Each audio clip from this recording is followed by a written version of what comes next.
All right, as I mentioned earlier in my opening monologue, as we continue from London tonight, the media cannot stand it that President Trump actually stood up for America today on the world stage. Just to remind you, let's take a quick look.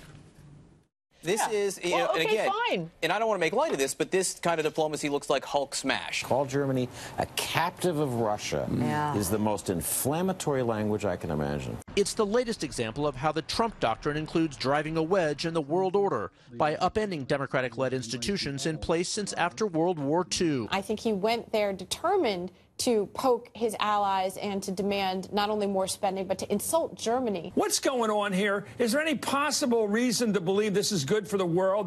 All right, joining us now here in London with reaction, former White House chief strategist Steve Bannon. How are you, my friend? Good to see you. Thanks for having me here.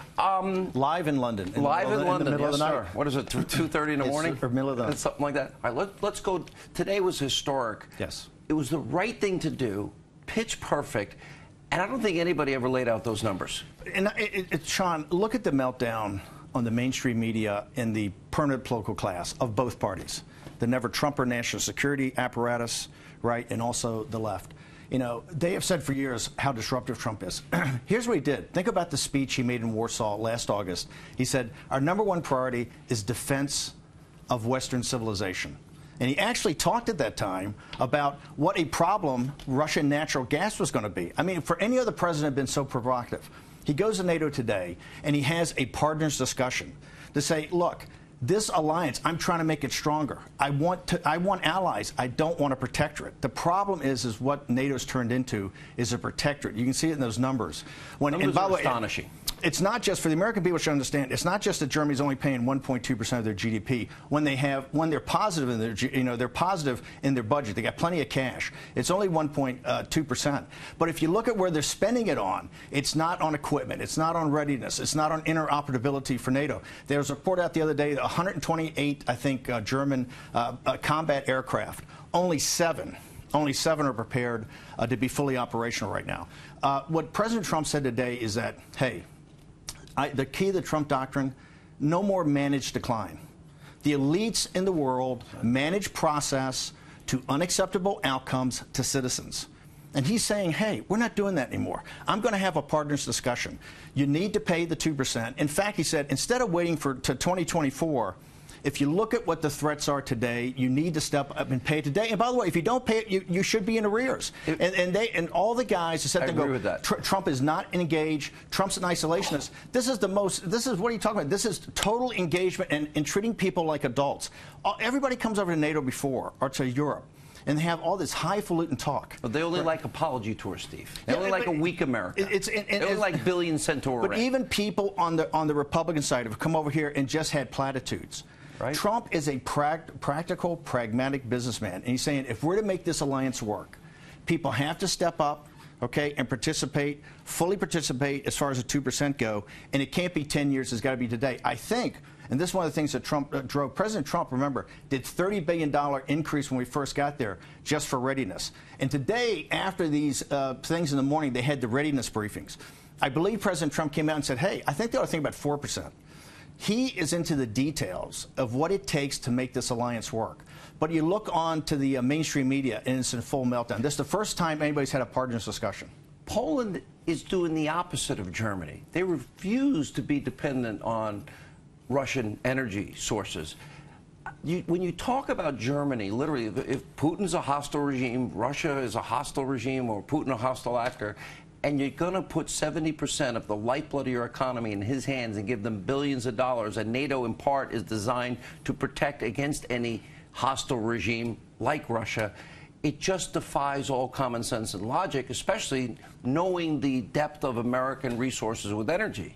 That's what he said today. He said, how can you be so lax in supporting NATO, the defense alliance? And what we're here today is talk about that, when you're putting really the control of your entire country. Because if you fully do this natural gas, you'll be at 70%. And look back, what is it, 2009? 2009 when Russia put the pressure on Ukraine about natural gas?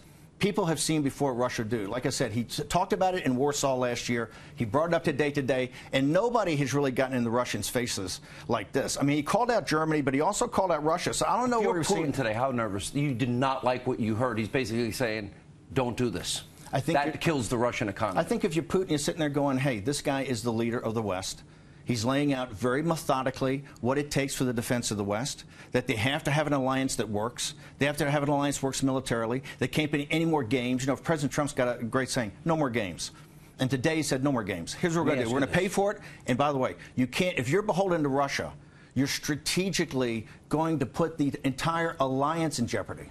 Okay, let me switch to the 2018 election. I make the point that the Democrat, there's no vision to look out for the working man, or we said the forgotten men and women of this country. This is their agenda. They want to impeach Trump, but they're telling Maxine Waters and others, don't say it. They want to open borders. They want to keep Obamacare. They don't want Judge Kavanaugh on the bench, and they want their crumbs back. They want the tax cut back. I can't think of one positive thing they're offering. But historically, midterms are difficult for the party in power in the White House. It's difficult in party in power, but this is going to be a referendum on President Trump. I keep saying this is his first reelect, and it should be.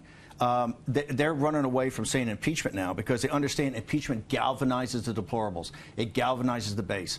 President Trump is going to be in the ballot. So you're calling us all deplorables? Yeah, absolutely. I wear there's a badge of honor. Bannon, irredeemable deplorable. I wear there's a badge of honor. I do too. That's a high. September 9th is a high holy day in our movement because you saw in that clip. It's horrible. What she really thinks of working people. They detest you. They detest your values. They detest what you stand for.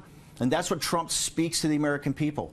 President Trump, this is his reelect, okay? You're going to get an up or down vote. By the way, you're going to get the whole package, what he's done on national security. What about weak Republicans? What about rhinos? They're going to have to suck it up? Well, it's just like 2016, when President Trump talked about the judges, right? If you're a establishment Republican, okay, and you see what President Trump represents with tax cuts, where the economy's going, right, with national security, all the leadership he's shown, and he is reforming the federal judiciary. It's one of the reasons they're having a meltdown right now, because the left understands that Donald Trump is a historic president, and he's going to be in their lives for 30 or 40 years. By the way, transformation. Transformation, but in one of the true historic presidents, maybe 4 or 5 in American history, he's going to be in the lives of the progressive left for 30 or 40 years.